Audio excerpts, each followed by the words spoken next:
Greetings, fellow travelers. Welcome to the 76th level of the RPG Cave. I'm one of your hosts, the level 99 human archmage, Ryan Turford, and I'm joined, as always, by the level 99 elf medic, Mr. Garret Bland. Garret, how are you doing on this lovely, lovely, festive Monday, good sir? The last show of the year, I might add.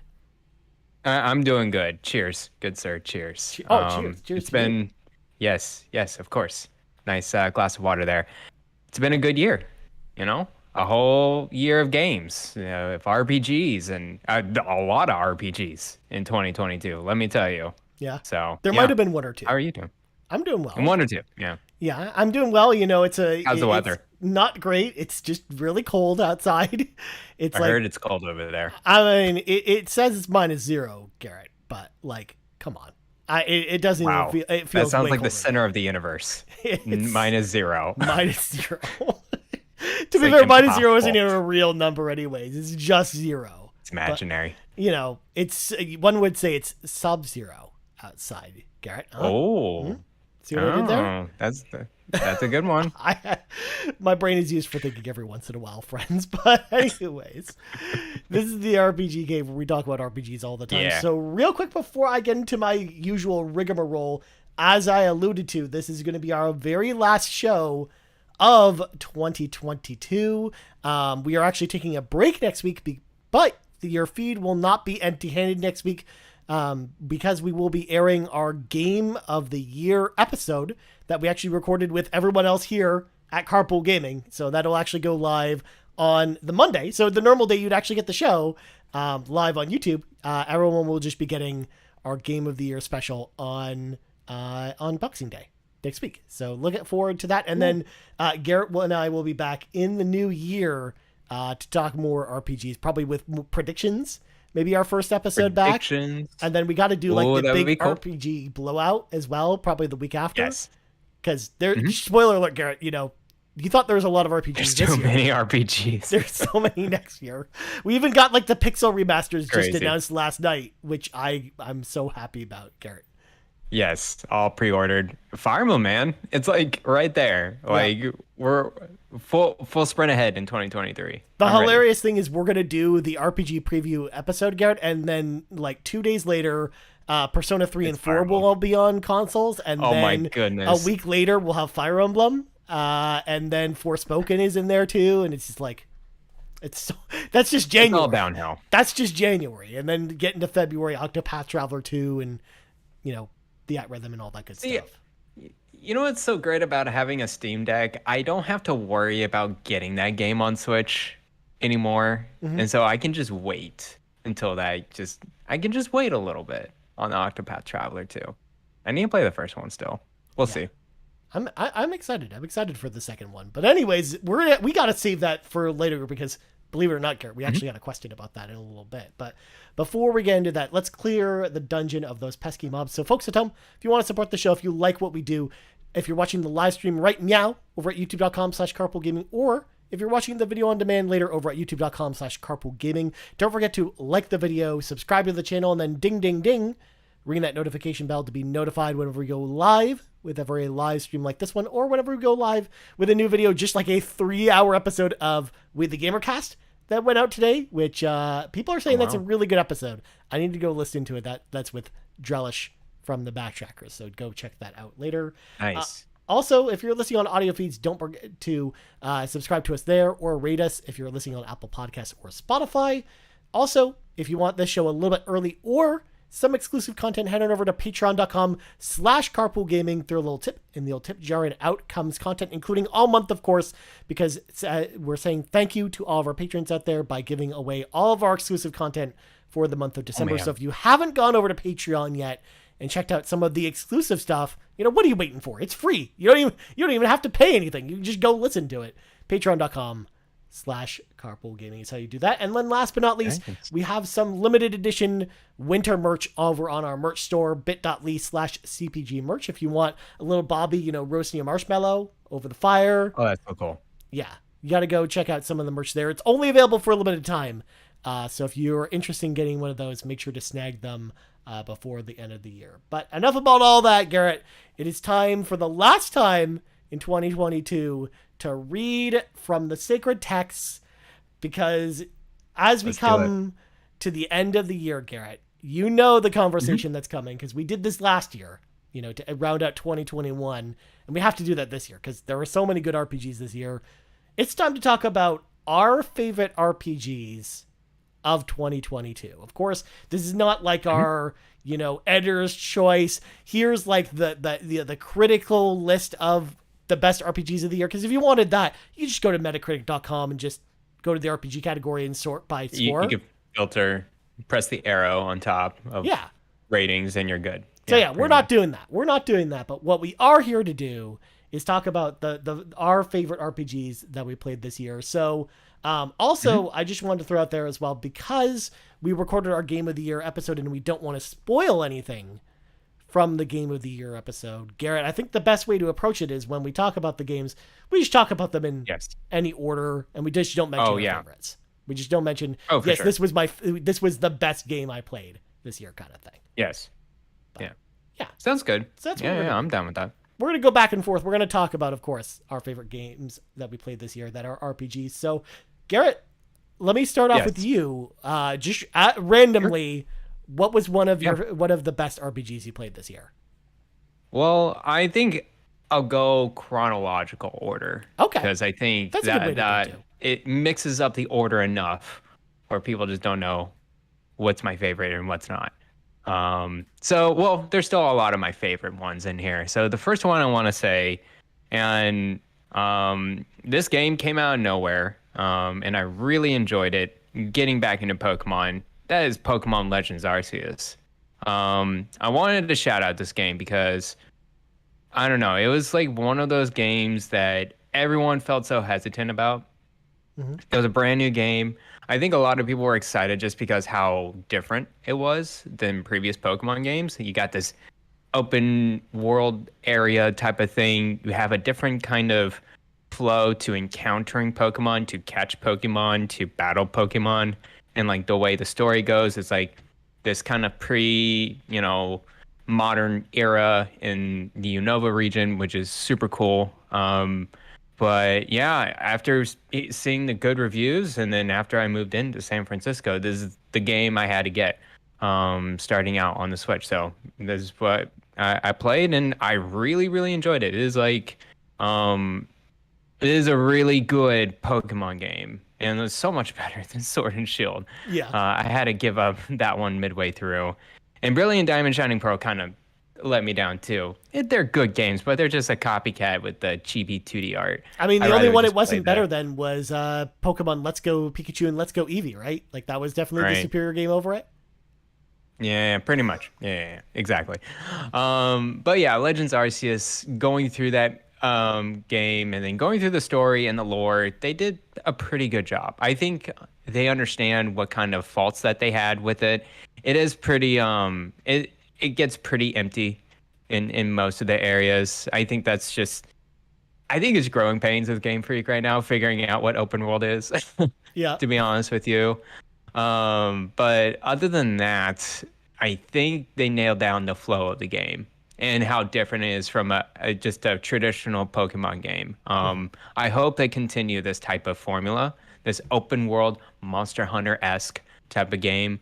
I hope they try a little bit more and deeper into like side quests and more role-playing games, like role-playing mechanics and then more lore. I would really enjoy that in a Pokemon game. Just kind of lean on that because I think they build a good foundation to what Legends Arceus is. I can instantly see a Legends Arceus 2. They go to a different region. It's still kind of this pre-modern era. I would be super down with that. So... but yeah, that's one of my favorite RPGs this year is Pokemon Legends Arceus. For sure, man. Nice. Yeah, I know you talked about it a few times on the show at this point. And it's still one I need to get to at some point. I do want to play this game at some point. It's in fact, I have a section of this that we'll get to in a bit of like RPGs I haven't gotten to. And that was one that was on my list there. Like one that I just didn't really think was for me. Yeah. So I didn't play it at the time. But as I learned from Court Lalonde today when watching his Death Stranding short about how he, is playing it for the first time and how he kind of wrote it off. That really inspired me to maybe try some more stuff that I kind of wrote off, and Legends Arceus was definitely one of those games. So I do want to play it at some point, and hopefully it's really awesome. But we'll see. But as for me, Garrett, starting things off, I'm going to just preface this right now. First of all, Square Enix had a really good year this year for RPGs. They did. And honestly, a lot of my favorite RPGs this year were from Square Enix, and it really surprised me. They had like such a not just like a glut of games, but also a really diverse set of RPGs this year. And like, I just really enjoyed almost every single one of them, to the point where like this list has one game on it that's not Square Enix made. So interesting. Just, FYI, I'm going to mention Square Enix a lot as we kind of go through this conversation. And the first one I'm actually going to start with is one that really surprised me. I think of all the games here that I'm going to talk about tonight, this was definitely the biggest surprise of a game. Like one that went from, me not being excited about it at all to playing it and playing the demo for it, getting really excited, and then playing the full game, and it was like, it was so much fun. And that game was the Deofold Chronicles from Square Enix. Okay. Square Enix strategy role-playing game that is basically like an RTS, but also a turn-based RPG that you initiate, commands that when it slows down time. But yeah, I reviewed this a while ago. And again, like from the very first trailer at the State of Play, I was like, what the heck is this? Like, it looks really dumb. The graphics don't look great. And I just was not into it at all. But then as I noticed, the more and more trailers we got for Deofold, the more I was interested in the game, to the point where then they released the demo that allowed you to carry your progress over to the full game. So I tried that out and really dug the demo. So from there, I was like, okay, so I'm really enjoying that demo now. So clearly it just, like, I've got to get this full game. And then when I played the full game, I loved it. I thought the story was really well written. I thought the strategy action was a lot of fun and just very unique from a lot of other games that were out there. The only kind of criticism I have for it is that towards the end of the game, some of the battles start feeling kind of samey. Like you're fighting a lot of the same enemies, or you're going to like a lot of similar environments, which is why, like, in my review for Deofold Chronicle, I pointed out like this was like a really great first start for the series, and I hope that they do a Deofold Chronicle 2, because if they do, then I really feel like they can refine that experience and just go so much deeper with it and just make it a really, really solid game. Like a 9 out of 10 kind of RPG with the second one. So I hope that they give it a chance, because I thought there were a lot of really great ideas in the Deofold Chronicle, and I just found myself really enjoying it this year. I know both me and Kevin Ainsworth talked this up to death in the Discord this year, because I know he really enjoyed it as well. And I think he actually mentions it in kind of his response to our question in a little bit. But yeah, Deofold Chronicle is kind of my first one here. And again, definitely like one of the most surprising game entries I played this year, where I was not expecting it to be nearly as good as it was from the first showing, and it really turned me around on the game. Nice. Sounds good, man. I did actually play the demo of Deofield Chronicle on Switch all the way through. I think it was like a few hours or something like that. And I agree with you. I really enjoyed with what I played. I think what you said, the battle being a little samey, I can totally understand it just from the demo itself, but I still had fun with it. It's an interesting gameplay loop, and I'm glad Square Enix is testing it out, because you don't see that type of hybrid real-time strategy turn-based games much at all anymore. Like the last thing you could think of is like Dragon Age Inquisition, or even something like there's some real-time strategy that does this, and it's kind of, yeah, I just forgot the names of them, but it's good that they're going into this type of formula. I will probably pick this up on sale. I think this is a perfect sell game. Like, you hit the nail on the head. Like, this is a perfect, like, here in Canada, we have Boxing Day coming up, which is kind of like Black Friday for us here in Canada. And this is like a perfect Boxing Day kind of pickup game, I think. Or even when it goes on sale, probably again next year, I think. Got it. The one really negative thing is that, and it's not really negative, sorry, it's like more like, I wish this was something else. It's the story, man. It's like the story and the lore and the writing in here. I just wanted to, like, I don't know. I kind of struggle getting into it, Okay. even from the demo. And that's just maybe because I do like, I guess I do get really into the characters if they're really good. It's just this one, the writing, I'm like, what is going on? Okay, this game is more of like it would be like a flip off podcast. Let me just go through this game Yeah. type of deal than actually being invested in the story or whatever. Yeah. Um, so, but that's just me from the demo. I Yeah. don't know what's your The thoughts story about definitely it. gets much better as you play through it, Okay, but there cool. are a couple twists that I was like, I did not see this coming, and like it really Okay, the story goes places. I'm just gonna put it cool. out there. The story goes places, and I really liked what they did with it. But you're right; it does start off kind of slow, especially when they Okay. spend like a couple chapters just introducing all the characters, and then like them forming the mercenary group and stuff like that. So I can definitely get Hmm. the like understand not being into it from the demo, anyways, when it comes to the story. Cool. But Okay, okay. Sounds good. yeah, but anyways, moving on. Garrett, give me another game. Yes. What's going on? What's your next one? All right. The next game that I should mention throughout my RPG 2022 journey, that is Nobody Saves the World from Drinkbox Studios. It is a 2D action role-playing game, believe it or not. And it's really, really fun. It's still on Game Pass if you want to try it out over there. Drinkbox Studios, the people who made Guacamelee, Severed, they I can tell you, man, every time that they make a game, I'm really invested with them because they make really fun games. And Nobody Saves the World is kind of special because I think it's just the novelty of this. You're just this person. You're just this blob, this nothing that can magically take on many different forms and classes. And I love class-based stuff. So you can like switch to a bodybuilder, you can, switch to a horseman, to a warrior, to a bow. And then as you go throughout the game, you unlock more forms. And you can exchange to any form you want, just like that. Like it's really easy with the controller.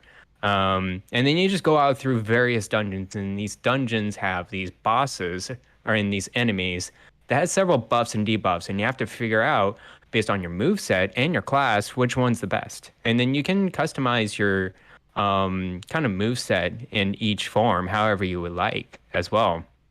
And then there's certain tasks you got to do in order to level up these forms. So there's a lot of layers going on to unlocking more and more of this game. But I think they make it very easy for you to figure it out. They just like, here's the checkbox, here it is, unlock a new form, unlock a new move. It's really good. And then so I went through the whole game, unlocked all the forms. I need to go back and 100% it because it's a really good game. And then the story, it's surface level, but it's really funny. Very like that kind of humor, like conversational kind of story, and it's wacky. It's just I love the art style of it too. It doesn't take itself too seriously. It reminds me of like a Cartoon Network series Mm. in a way. And it makes fun of itself. It like does a really good job of making jokes. So yeah, I'm gonna have to say Nobody Saves the World is one of my favorite RPGs of this year. Nice. And yeah, like I think Drinkbox always does like a great job of doing that style of humor, whether it's Guacamelee or some of their other games. Like I've always liked that from them. And also shout out to Drinkbox Studios here in Toronto, not too far actually from my house. Yeah, actually, that's true. Which is pretty sweet. So Hmm. shout out to Canadian game devs there with Nobody Saves the World. That's another one too that's on my list of games I just did not get to this year. It came out at a time on Game Pass where I was playing a bunch of different stuff, especially actually Of course. I remember what it was. I was playing Endwalker at the time because it hadn't come out right then, but it was like I was That still makes like sense. doing the end game stuff at Endwalker. And it was just like I was not doing anything else at that point. So Yeah. that's why I missed out on that one ultimately because by the time I was done with doing the Endwalker stuff, that's when Triangle Strategy hit, which we'll talk about in a second. And Yes. yeah, like I'm so excited to play it at some point. I do wonder when it's going to leave Game Pass because Me I too. do need to make sure I play it. I think before it leaves Game Pass, so maybe that's one of the games I play over the holidays. Make some time to play make for because I don't think it's a long game, if I'm not mistaken, right, Garrett? Yeah, it's like 12-ish hours, 10 to 12 hours Yeah, that's max. not bad. I think that's manageable yeah, over like, no- the Christmas break. yeah, definitely. So, Yeah. I think Definitely check it out. I think I'll definitely check that out at some point. Check a look, as one might say. But Look. it's perfectly segueing over, even though I mentioned this game about 30 seconds ago. My next one's Triangle Strategy from Square Enix, because Cool. of course I have to mention, Triangle Strategy. In fact, spoiler alert, I'll probably mention the other, pixel art game from Square Enix this year, Of course. in a little bit. But Triangle Strategy was, kind of like the Final Fantasy Tactics spiritual successor that I've always wanted in a lot of ways. I do think the story is kind of corny in the sense that it's like they're just fighting over salt, and that's what the story is all about. Like 3 different countries arguing over salt and trying to fight over salt, and it's like, cool, I guess. But I love it's important, Ryan. I guess. But I love like a lot of the political intrigue and how that kind of factored in the story. In fact, like the story in Triangle Strategy wasn't actually all that different from Deofold's story in a lot of ways, because that game's also about 3 rival countries fighting over a different resource that's not salt, and it actually makes more sense. So it's interesting when you kind of compare and contrast those games, both from Square Enix, and both had very similar stories, but both played completely differently, of course, because they were also both strategy RPGs as well. But this one, of course, being your standard grid-based, strategy RPG, and ever since we played the demo last year for Triangle Strategy, I knew it was going to be like one of my most anticipated RPGs this year, and the full game did not let me down. It was so much fun. But I'm gonna just come out and say to echo something you said about the story for Deofold, but apply that to Triangle Strategy. The story kind of put me to sleep in some parts. So there's this game is very, very, very chatty, and it likes to talk a lot. It's slow paced, and it's slow paced. So if you're not into that, then you are definitely not like Triangle Strategy. But as someone who was craving that like Final Fantasy Tactics style strategy RPG, like this definitely like quenched my thirst for that type of game. And as we kind of eagerly await when they have like Final Fantasy Tactics remake, because that did leak in the NVIDIA leak, so I would imagine that'll actually get announced at some point. But until then, I think Triangle Strategy was like a great palate cleanser until then, and I hope this comes to other platforms. I know it's already come to PC. I hope it comes to PlayStation and Xbox at some point too, because like I don't like games like this being stranded on the Switch or just PC. So I'm excited to hopefully for more people to get a chance to play this one. But I mean, it ran great on Switch, so I mean, it's not like it's a bad place to play it or anything like that. But Triangle Strategy, had to give it a shout out because I did really enjoy that game a lot. Even if the story was overly talky, and you kind of have to be in the mood for that kind of game as well. Or it's just a good podcast game as well, where if you're not into the story, you can still have a lot of fun with the combat and just kind of turn your brain off during all the story sections anyways. Pretty much. What did you think about like the choices and like trying to persuade your kind of your companions to go one way or the other in the story? Did you feel like it was super impactful or not so much? No, not so much, because you're not really like, if you make the wrong choice, the quote unquote wrong choice, you're not like out resources or anything like that, and you might lose 1 or 2 characters, but I don't really think it's like super impactful or anything like that. Like to the point, like towards the end of the story, Garrett, I honestly didn't really care that much about the choices, if I'm being honest. Okay, I just kind of sounds lost good. interest in it. But also we had to talk about Triangle Strategy, Garrett, because then I can do this. I can make the triangle symbol, because the triangle, especially because I know Sean Capri, the #1 Triangle Strategy fan in the chat, is here. So had to throw that out there as well.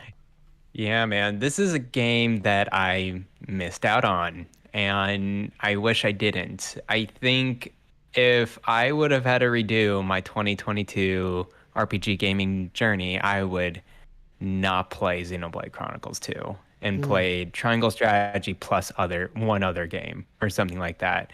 I really wanted to play Triangle Strategy. It's just, I think every time that I came to it, there was always another game that I was focused on, and I think this is definitely on the top of my list, like early next year. We'll see after Fire Emblem Engage. I think that would be like the next Switch game I would play. I've had it since like July or something like that, so definitely need to go over there and play it out, because I think I played like 10 hours of it, So I'm good ways deep in, and I really enjoyed of what I played of it. I just need to go back to it. Yeah, So and you'll also probably want to start from the beginning too when you go back, because like that's a hard game to get back into if you don't play it for a really, while. okay. I think so, but I don't I know. will I check could it be out. wrong about that. But we'll see. But yeah, I do this all the time though. that's true. That's the thing is, I like pause on like so many games and like, nah, man, I can't replay this. I'm just gonna go in and just throw myself in there and see where I land. Yeah, see if you can get through the battle still and remember all the mechanics and stuff like that. But yeah, Mhm. with Xenoblade Chronicles 2, what's interesting about that, Garrett, is if you remove that from your playlist, you might not have wanted to play Xenoblade Chronicles 3, because then you would be like, I need to play Xenoblade Chronicles 2 instead. I need to find out what happens with all these, anime You sword know, girls. yeah, that's true. All the anime sword girls. I don't know where they end up in the third one, but Yeah. How yeah. would you know? How would you know, Garrett, if you didn't play Xenoblade Chronicles 2 and then play Torna afterwards too? Oh my gosh, don't even talk about Torna. It's kind of Yeah. a scar right It's now. kind of a sore spot. Whereas It's a sore spot. I also think a lot of people missed out on Triangle Strategy too, because of just when it kind of came out, because it came Yeah. out in March. Everyone was talking about, Elden Ring and Horizon at the time. And it was That's just true. like, it really got lost in the shuffle with like a lot of those It big did. games. Like even Kirby was out then too. Like a lot of stuff was out in like the same kind of time frame as Triangle Strategy, and I just think a lot of people missed out on that one earlier Yeah. in the year. But Yeah. anyways, hit me with your Cool. next one, Garrett. What do you got for me? All right, man. And this one has to have a shout out because even though this was, picked out as my game of the year last year, I still finished it this year in April, and that is Shin Megami Tensei 5. I think people know how much I adore this game so much. It was a long time coming, of course, a really long journey for me and a lot of struggle with this game. Shin Megami Tensei 5, for people who don't know, made by Atlas and the Persona team. They do that kind of 2D turn-based formula with the monsters and whatever. And it's hardcore. It's like the Dark Souls of the turn-based JRPGs. And this one is definitely the most accessible of the series. I really enjoyed it. I think the story is very convoluted. I didn't really particularly care about it too much. You don't go there for the story. You go there for the grind. You go there, you get your monsters, and then you just keep on going, keep on training. The flow of the combat is really, really good in these games because, you got certain weaknesses with certain monsters. You exploit those weaknesses, and then you can develop combos after combo after combo. And then what I realized later on in the game, that buffs and debuffs are super important in this game. You can really turn the tide of battle on bosses. And so, I learned a lot in like this turn-based game. Man, that was a good part of 2022 at Shin Megami Tensei 5. Is literally one of my most played games of on the Switch this year. So I had to give it a shout out because I did finish it out this year. And so, yeah, there And you in go. fact, so much so, Garrett, we did an entire episode just about did. Shin Megami Tensei 5, and you kind of broke down the game for us and everything like that. So yeah, if you want to go hear more about Shin Megami Tensei 5, we do have a whole episode up on the channel about that, or on the podcast feed with Garrett and I. So definitely go and check that out. But yeah, I remember that like taking up so much of the year, and also I think that also contributed maybe why you didn't get to Triangle Strategy right away too, because you were still playing Shin Megami Tensei 5 when wanted to Triangle finish Strategy that. came out, right? So Yes, yeah, that's true. That's true. yeah. So It's that's what happened. It's partially Atlas's fault, Garrett. Let's just throw it out there. But yeah, It was so addicting, man. Once I got back into it, I was just like, I gotta finish. It's one of those things that it's a good struggle. Like you go in there, you struggle with the game. It's like, man, if I get past this boss, if I get past this monster, and like I'm in the next area, I'm doing good. Like it's one of those games that you feel rewarded, like a Dark Souls game. Yeah. I think Dark Souls does a really good job with that too. yeah.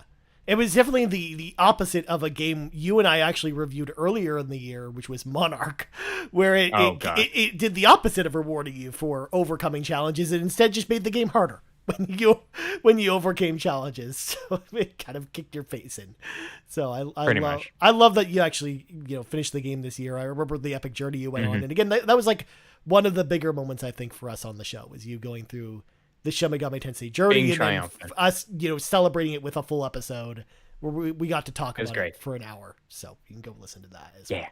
But next up for me, I'm just going to get this out of the way because I just talked about Triangle Strategy. Live Alive. I got to talk about Live Alive, of course. The other Gotta talk about it. HD 2D game from Square Enix that came out this year. Of course, it was a remake of a Super Famicom game that didn't actually come out here in North America.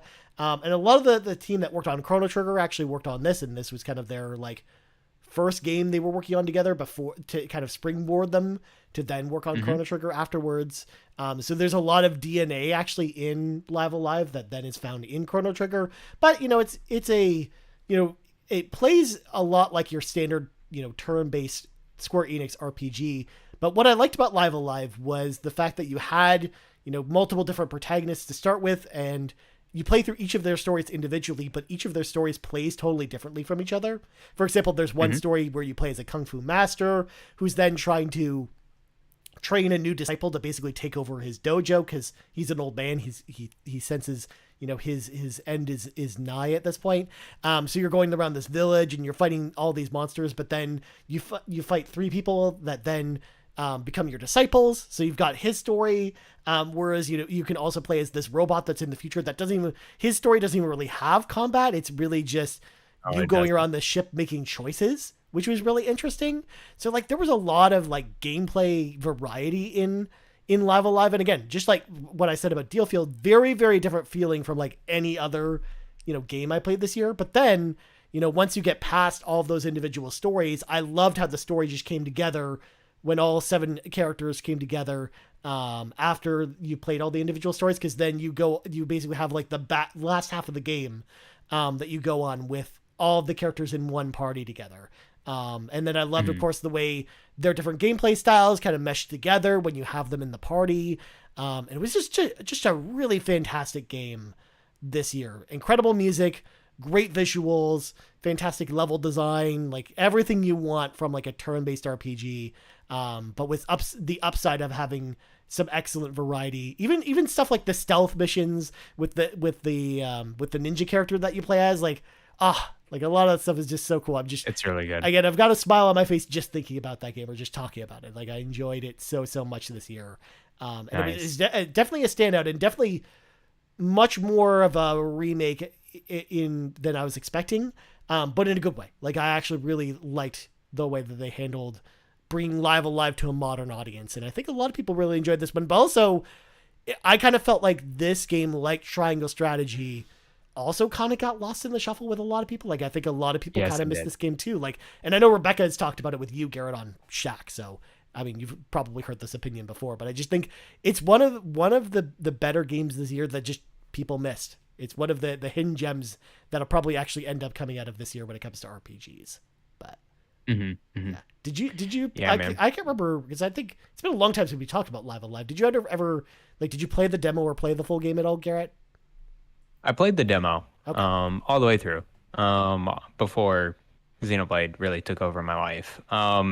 Yeah, no, I really enjoyed of what I played with the demo. I think what really not threw me off, but was super different about it was the combat. The combat was nothing I really played before. It has this kind of hybrid of it's a turn-based, but it's also a little tactical with its movement or its unit placement. And I always found it it was pretty easy in the demo, or it was either easy or just am I doing it right? It was kind of that question. I was I don't know if I'm doing it right. But when I hear about Live Alive so much about throughout the game, it's more really about the different storylines, the characters.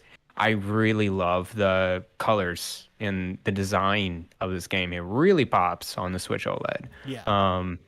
So especially yeah, the I want to sweeping get backgrounds and stuff, and some of the camera shots that you do, overlooking the big castle that you have to infiltrate, for example, in the ninja mission and stuff. I love just all the visual elements that they did with the game. You're spot on with that. I think it's a really a really eye-popping game on the Switch, Yeah, OLED specifically. Like one of the better looking games on that handheld. for sure. But yeah, I'll get to it. I don't think it's as high a priority as other Switch Yeah. RPGs that I missed Oh yeah, this I still year. think like Triangle Strategy is probably like Yeah. higher on your list probably to get to, but Yeah, it's Triangle Strategy and Fire Emblem Three Hopes was another big one I missed. oh, So that's a those are good the too. two I want to like finish out. And well, fortunately, next year, I mean, we got Fire Emblem Engage or whatever, but I don't think we have, other than like, third party, uh, games or whatever. I don't think there's another RPG exclusive on Switch that we really know of coming out next year. Yeah, So because like Octopath, for example, isn't exclusive. it's on PC as well. Yeah, it's on PC and PS4. Um, so Mhm. and then yeah, I Yeah. guess you're kind of right about that. I can't. Yeah, I don't think there is one that we know of. I think I there think will all be. the other ones are on PC as well. Yeah. Yeah, so I think Square will I'm sure. release one exclusive RPG on Switch this next year though, but we just don't know what that'll be. But I think they will Yeah. announce something because they seem to do that every year now. So Yeah. it wouldn't surprise me if they have another game in their back pocket that they're ready to release. Because again, there's a lot of Yeah. games, for example, on the Nvidia leak from Square Enix that haven't been announced yet. So That's I true. think we might get one of those actually will probably be exclusive to Switch. But Yeah, there you go. Well, probably. next up, Garrett, what do you got for me? Yes. What's your next game? I do want to mention this one, of course. Xenoblade Chronicles 3. This game, man, oh man. I went through a journey with this one too, for sure. Starting day one in July, and then I finished up in October. It was like after my European trip. What can I say about this game? It's a special one. It's the strongest Xenoblade Chronicles games of the three. I don't know about X. I haven't played X. But certainly for the mainline games, I think this is personally the strongest one. It's the most accessible one as well. It starts off with a really cool premise of two different clans or teams just endlessly fighting each other, and then figuring out that these, a group of characters from each side team up together, and they're figuring out that they have extra abilities and can face off what's kind of driving this ever-ending conflict between these two teams. It's a journey for sure. It's one of the strongest RPG stories I've ever experienced. I would have to say that. I would say it's like, it's getting to Chrono Trigger levels. Like I really like the emotional ties I have with the characters in this game. Even after playing for the first, it's like a prologue. It's like the first 2 hours of this game. I was just bawling. I'm like, what are you doing to me? Like right now, it's just like it hits you with themes left and right. The writing is so good in this game. I think that's its strongest suit. The combat's good. It's better than the first two. It is this automatic MMO RPG, type of gameplay. I think has a little bit more strategy than the first two for sure. Because there's classes now, and you kind of pick your class with each of your characters, and you can max out those classes, and then those kind of traits can be transferred over to another class once you chose another one. So it's kind of like, other games do that too, like Bravely Default does that, where you kind of inherit skills once you choose over to a different class or whatever. And so you do a lot of mix and matching. Like you could be a bowman, you could be a grenader, you could be whatever. And then there's certain classes have different kind of you could be offensive or a healer or a defense or a tank. And so you really mix max like your team. There's like 6 of them. So, and then you have an extra teammate. I think the other big thing about this game is the side quests, the hero quests, where you go through like a big story, and you really don't want to miss those because that brings off a lot of good cinematics, a lot of good cutscenes with the main characters as well. I would, so if anyone wants to go out, play Xenoblade Chronicles 3, don't just mainline it. Play the hero quest because it really brings out a lot more of the game. I think the biggest complaints I have it is the crafting sucks, and don't go to the merchants because they don't have anything good. So those are the two big things you have to ignore. I think those two things I feel like is always required in a role playing game, but it's overlooked in so many of them too at the same time. So that was just one of those things. Other than that, the story is very, very good. I probably won't go back to it. I know a lot of people do. It's just I want to play other things and have different experiences. That's just how I am. But I completely understand someone wanting to go back in and playing the full story. I cannot wait for the DLC for this game. So I'll definitely go back for that. So yeah, Xenoblade Chronicles 3. Nice. There you have it. Nice. Yeah, another game, just like, Shin Megami Tensei that you, as you mentioned, you went on a journey with this one too. Like those were like, I think those were like your two big games that you went on this year. Like, I don't count your journey with Xenoblade Chronicles 2, Garrett, or Torna, because like we don't need to talk about those. Two, like it kind of rips me apart because I do like the story. It's just the combat is so, and the blades and the heroes are, you know what I mean, like the drivers. Sorry, the blades and the drivers really irk me. You need required skills. It kind of just bothered me so much. Yeah. Anyways, that was also a game too where I was like, man, this is one game where I'm like, I really wish it was not Switch exclusive because I think I would have just enjoyed it so much more. But Xenoblade Chronicles 3 is a game too that I really need to get to at some point. It's on my list at some point to get to. But I also haven't played a lot of the other Xenoblade games. So, I kind of feel like I need to go on like the journey that you kind of went on to at least play the first one before playing 3. Even though I know they don't really, even though they're not like super connected together in like, I don't feel like, as far as you can tell me, Garen, correct me if I'm wrong, but I don't feel like you need to play any of the other games probably to play 3 and enjoy it. But you can just play 3 and be totally fine. Yeah. But I don't know. We'll see. It's on. I have it on my shelf. I mean, I have the collector's edition. I do want to play it eventually. So it will get played eventually, but sometime next year. Unfortunately, I just don't have the time right now because I'm playing so many other RPGs, like my non-Square Enix RPG that I wanted to mention on this list here. And this one again, I felt like conversation fell off pretty quickly for this one, or just I saw a lot of people disappointed with this game, but I personally really enjoyed playing it. Yes. And that was Soul Hackers 2. From Atlas, I really enjoyed this game a lot. I liked, the turn-based combat. It almost felt like it was Persona Light in a lot of ways, or Shin Megami Tensei Light, where you still got, recruiting demons to your party, but instead of, but you're kind of using it the same way as you use personas in Persona. So it felt very similar to, the Persona combat. But not only that, you kind of have like an all-out attack that happens pretty much every turn cycle, which kind of makes the combat a little bit easier. But I don't know. I just had a blast playing it. I really enjoyed the music. I didn't love all the characters in your party, but I really liked Ringo, the main character. I thought she was great. She was really well voice acted, and I liked the writing with her a lot. It also had like a really good DLC chapter that was very short, but it had it was a really good side story that happens kind of in the middle of the story as well. But it also feels like it's part of the main experience in a lot of ways. And even though it had like samey kind of environments that you went to, because you do kind of go to like 5 or 6 of the areas in the game, and then sometimes you'll have to revisit those same areas a lot to do side quests and stuff.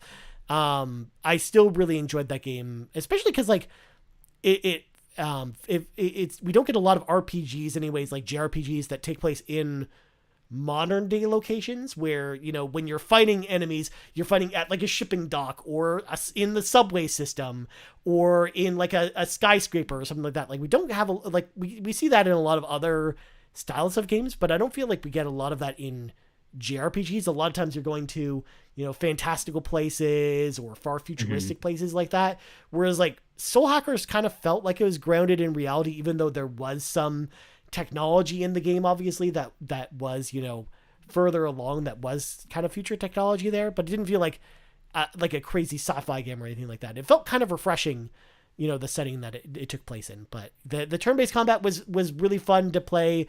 I fell really down the rabbit hole chasing a lot of the more powerful demons to collect towards the end of the experience. And I just really enjoyed Soul Hackers 2 a lot. Like I just enjoyed the overall package. And I think it's a fun game. It's also a type of game like Dealfold, though. For those who are listening or watching, that if you haven't picked it up already, this is the type of game probably that you want to wait for sale. Because I know it's hit or miss with some people, but I don't know, man. I had a blast with it, and I feel like I liked it just as much as any other game from Atlas that I enjoyed playing, like the Shin Megami Tensei games or the Persona games. So I had to give Soul Hackers 2 a shout out here on the list as well. I definitely want to get to this one. Yeah, this one of course I totally missed it because I was playing Xenoblade, but it looks like one of those cool side shorter role like JRPGs that I would be really into. It has a good vibe to it. Like, I don't know, it just has some sort of like, you kind of said it. It's like techno futuristic type of gameplay, but a little bit more grounded. At the same time, they're like older than the Persona characters too. So we don't really see that too much. And especially in JRPGs. You had a party full of adults. It was weird. I was not. You don't get to see that very often. Yakuza like a dragon.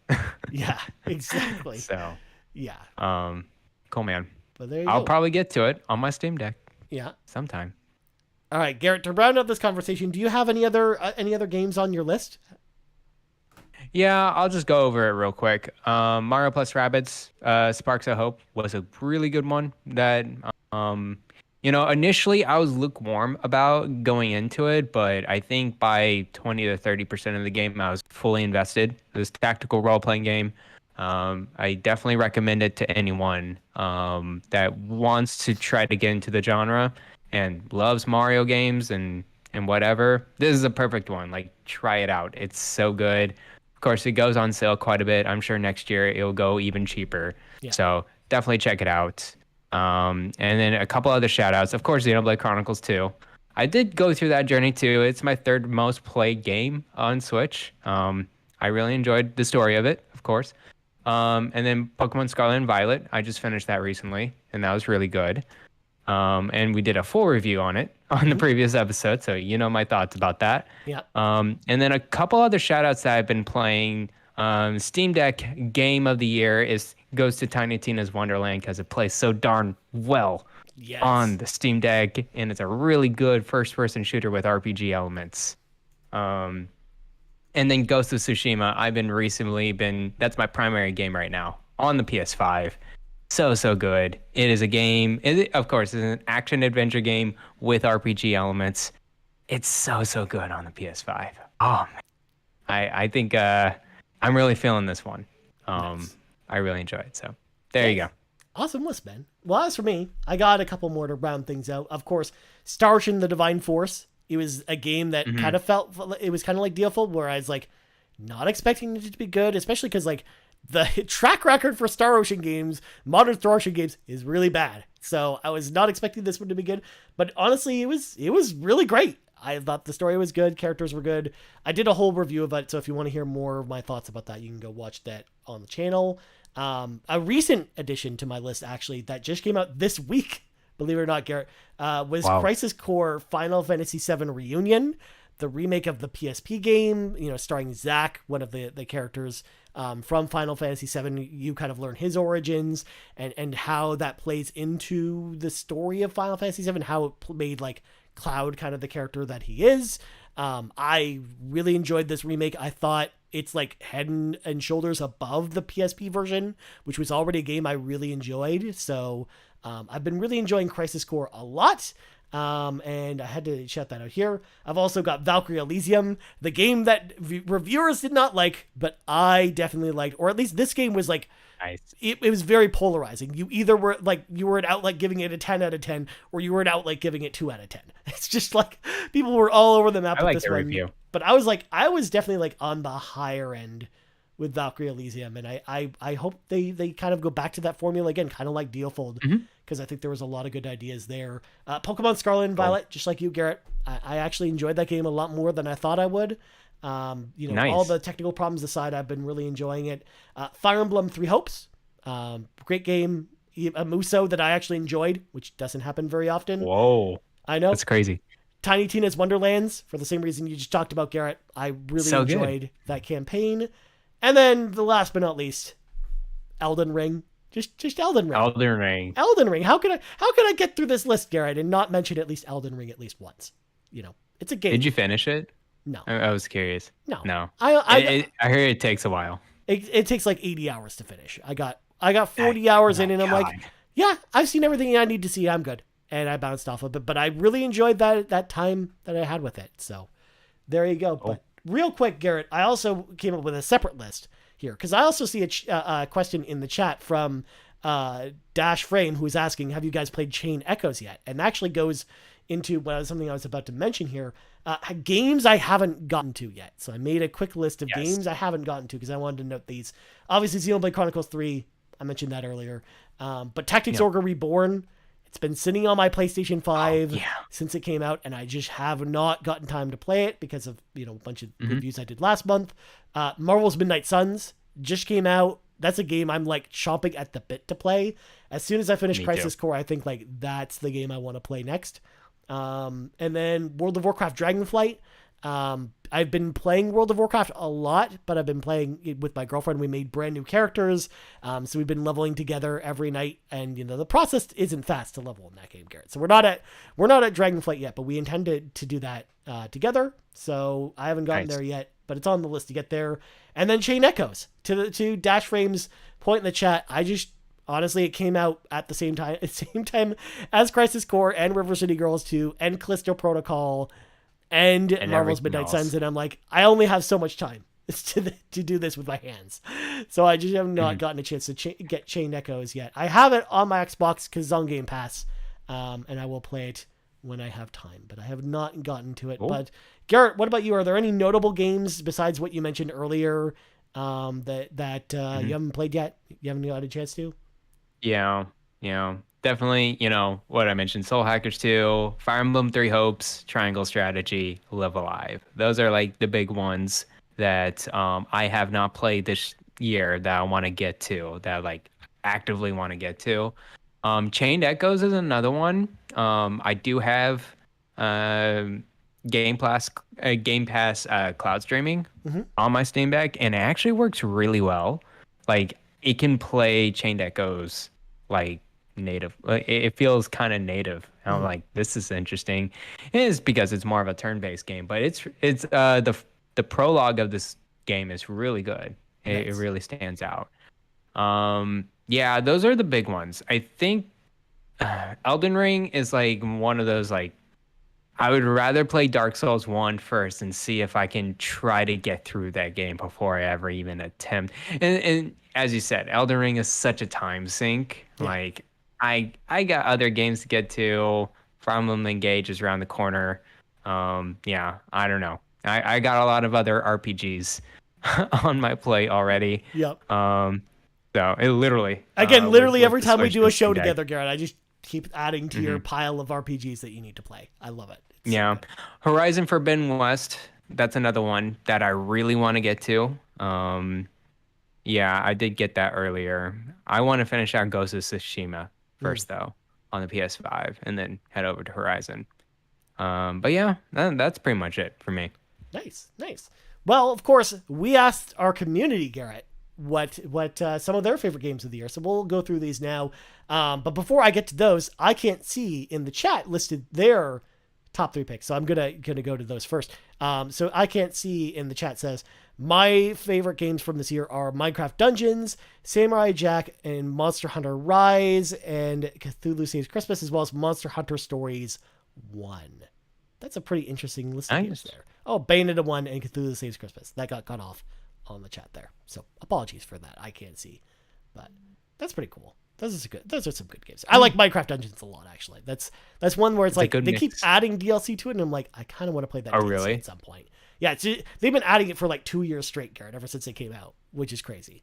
And they're about to release their other one too, right? I don't know what. Yeah, it's like Minecraft. It's not Minecraft Legends, but something like that, where it's like It's like an Oh, open yeah. world action RPG, kind of like Breath of the Wild. It looks cool. Yeah. It looks like Diablo. Well, no, it's not Diablo style. It's like literally an action role playing game Yeah. with a story. It and looks really everything. good Yeah. too. Like I Yeah. think Mojang's doing some awesome stuff with RPGs, so like I actually can't wait for that game. I think it looks really good. We're Nice. going to talk about that more when we get to the great RPG preview of 2023 though, Garrett, because it'll be on the list. But next up, we're going to go to Darth Grinchius, who is normally Darth Sidious in the chat in Discord, but he's Darth Grinchius now. Nice. His favorite game is just Elden Ring. He just puts Elden Ring. No reason why. He's just Elden Ring. That's a good. I mean, that one game of the year. So that's They gotta be pretty doing strong something right, start. right? And I guess they're pretty impactful. I I'm intimidated, but at the same time, I'm really intrigued about why Elden Ring's so good. Yeah. I just don't feel like I've earned it enough to like get there yet. And of course, pricing is not like quite low with it. Yeah, so it hasn't really I'll gone just on kinda sale wait at a all. little So bit. you're just Yeah. you're kind of tipping your toes in. And And to I be don't fair, wanna I get think physical. Elden Ring is the type of game too. Like if you want to get into that style of game, I actually think it's a really good starting point for those who are new to I've Souls-like heard, games. yes. Because it's just so much more approachable by nature of its level design being more open. Because it's a lot easier Yeah. to approach, combat encounters and stuff like that. So I moving did on. play Bloodborne this year, by the way. I just Oh. wanted to shout that out. I attempted to play that earlier this year. Yep. That was my most played game on my PS5 this year at 15 hours. So, Nice. or no, 16 hours. So there you go. Would it surprise I you to played know, some of that. Garrett, that my most played game on my PS5 this year was Final Fantasy 14? I mean, it would shock me. That's not surprising whatsoever. 487 hours. But that was low. That was like half as many number of hours as last year playing Final Fantasy 14. So I cut down. Yeah, you're really slowing it down with the Final Fantasy 14. What can I say? Back on the World of Warcraft. I had a lot of other games to play this year. Okay, well, That's true. speaking That's of true. a lot of other games to play, we got Kevin Ainsworth, aka the Muffin Mon here, Batman. who says, "I played so many good RPGs this year. Nobody Sure Saves you the have. World, Monarch, Ys 8 and 9, the Deofold Chronicle, but I have to highlight two that I don't feel are getting enough praise that they deserve: Midnight Suns and Triangle Strategy, two of the absolute best games of the year, let alone the best RPGs." And Kevin, I kind of agree with you with Triangle Strategy. High praise. And it's just Midnight Suns. It's too new for it to get the high praise at this point. But yeah, if there's someone who played a lot of games this year, Garrett, it was Kevin Ainsworth. He played a lot of games. I think his like final total is close to 90 games he beat this year, which is ridiculous. My goodness. Yeah. Yeah.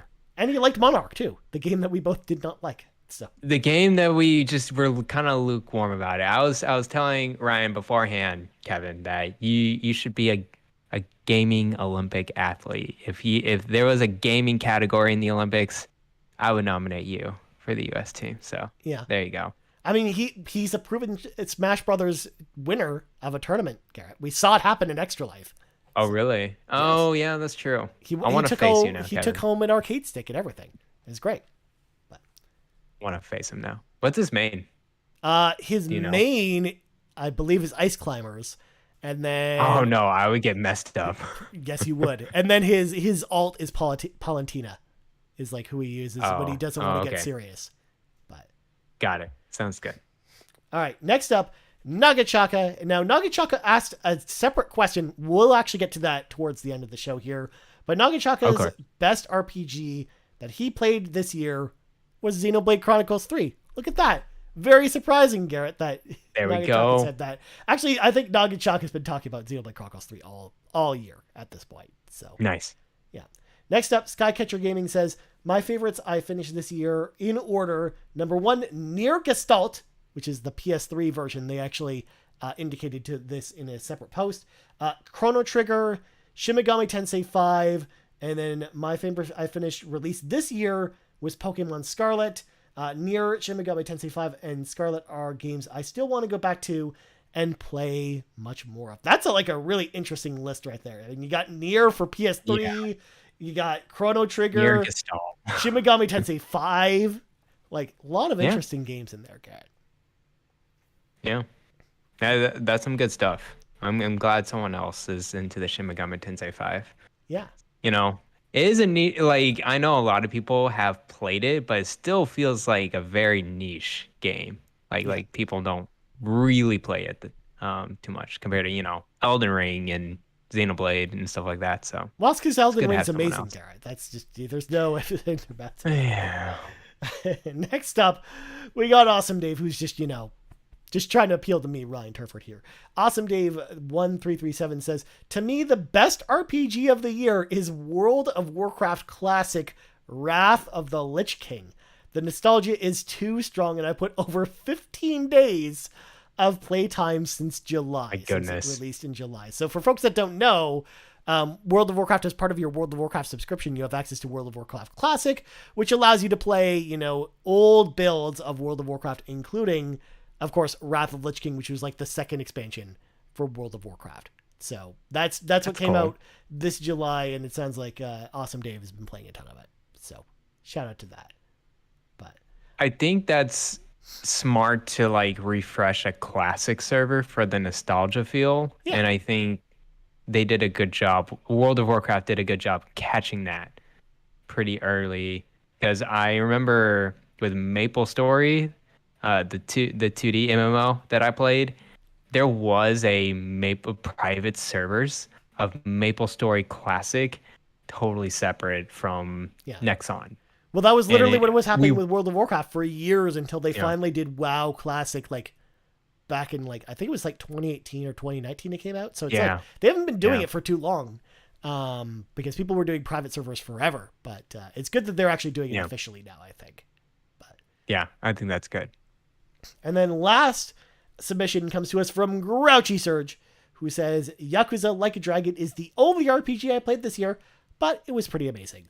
So he wanted to give it a shout out there as well. Nice. But believe it or not, Garrett, that's not where the fun stops, because we actually have 3 RPG questions that are not actually about the best games of the year. So they're just totally separate from tonight's topic. So we're going to start with Darth Grinchius, once again coming in here with a question. He asks, got a question for the pod. What new skill would you like to acquire, and what attribute would you guys like to level up in the new year? So I think he's talking about us personally. What do we want to level up in the year, Garrett? What new attribute do we want to get for our character classes this year? Yeah, that's a very good question. New skill I would like to acquire is actually, I think, learning Chinese, because my Ooh, wife is Chinese and I need to learn the language a little bit more, Mandarin. So yeah, that's the skill I'm going to be focusing on a lot next year, is learning Chinese. So there you go. nice. As for me, I kind of want to learn, because there's all this comes back to content creation, of course, because I love making videos and stuff. The one thing that I've always been not great at is doing like motion graphic stuff, or making like unique animations for things. So I want to get better at that. Like that's the skill I want to get better at, is doing like motion graphic editing, so then that way I can make like very fancy like animated stuff that appears on screen. Like if I do this with my hands, like flames will come out of my hands as I'm talking about the flames that are coming out of my hands, Garrett. Like that's the cheap skill I want to acquire this year anyways. But attribute, I just want to be more healthy next year, of course, now that I'm getting older. Okay. That's actually a priority, especially when I spent half this week barely being able to walk because I hurt my foot, which just was dang. just on top of a pile of all kinds of stuff that happened last week. Oh man. I know. Attribute wise, oh man. Oh yeah, I would like to be more efficient. And not in terms of like work faster or anything like that. It's like put down the phone, like look away. You don't need to look at Twitter and like online stuff all the time. You can get away from the screen time, and that allows a lot more time to do other things like play video games or work or pay attention somewhere else. Yeah, I feel like I'm kind of glued to the screen time quite a bit, and I think some kind of self kind of control from that would be better for me next year, for sure. Makes sense. Next up, we got the Winter Gamer, who's been activated. He asks, have games gotten better with the implementation of RPG mechanics? If so, which ones have done it best? So I think it's a mixed bag. I think some games are better with RPG elements and some of them are not. I know a game that comes to mind for a lot of people is Assassin's Creed, where they think Yeah. that they're either on one side of the fence or the other. A lot of people think it's worse because of RPG elements, like doing stealth kills, but then not having it kill the enemy in one hit because you weren't high enough level. I know like really irks a lot of people, but I don't know. I think for the most part it's for the better. But it just depends on. It's always on a game by game basis, and I think we've had similar questions before. But that's kind of how I feel about it. But the show's gone long enough, so I don't know if I'm going to lift specific examples. Garrett, what do you think of this question though? No, I pretty much agree. There's a lot of now action games that has a baseline of RPG mechanics, which is totally fine, like a level up system, a skill system, so on and so forth. I think it adds a lot more flavor in general to the action games because if you don't have it, then you need something else. I'm thinking like, puzzles like Uncharted or whatever. So I think in general, I'm glad that the 2D action-based games has a little bit more stuff to do. And I think that's what the RPG mechanics does. But yeah, you're right. There's some that's like there's way too much. Yeah. Like Assassin's Creed. So yeah, like sometimes yeah, it'll add bloat to the game or it'll cause weird balancing problems. So it's just like, yeah, it's hit or miss. It's all on a game by game basis, I think. But last question comes once again from Nagachaka, who asked the question. My question is for you guys: which 2023 RPG are you most hyped for, and why is it Starfield? So again, just bringing things around, looking forward to next year. And again, I could have put this one earlier with Nagachaka suggested, but I figured this was going to be a good way to kind of round out our conversation. For me, I mean, it's a no-brainer. It's not Starfield. I'm sorry to say, Nagachaka. It's Final Fantasy 16. I mean, you know me, Ryan Turford, your boy. I love Final Fantasy, but more than I like Final Fantasy, I love Yoshi P, the creative director of Final Fantasy 14, Matsuhiro Soken, who does the music for Final Fantasy 14, and a lot of the writers for Final Fantasy 14, and they're all making Final Fantasy 16, and then the combat is being created by the combat director for Devil May Cry, and I'm just like, this is like the most Ryan Turford Final Fantasy game I've ever seen, and I am so excited for it with like the story chops that Final Fantasy 14 has shown me, with the musical chops that game has, and bringing that into a single player game, and then bringing in a combat system that's fast and fluid. I'm like stupidly excited for Final Fantasy 16. It's one of my most anticipated games of next year. Definitely it's my most anticipated RPG by like a landslide. I think of all the games we know about, of all the RPGs we know about for next year, like it's definitely Final Fantasy 16 for me personally. But Garrett, what about you? What game are you most looking forward to, or RPG are you most looking forward to for next year? I think, Final Fantasy 16 is one of the more excited role-playing games, I think. I think it's the most excited with Final Fantasy in general for me. So I think I'm with you. Okay. Day one. Nice. On Final Fantasy 16. Hold a pen to it right here. Yeah. I think I am there. Day one. But it is Starfield for me, Nagachaka. And I just cannot wait to get back into Bethesda. I know Fallout 4, it is, it's a game that happened, and I think Bethesda hopefully has learned a lot of its lessons from Fallout 4 of what we don't want in an RPG and what we do want.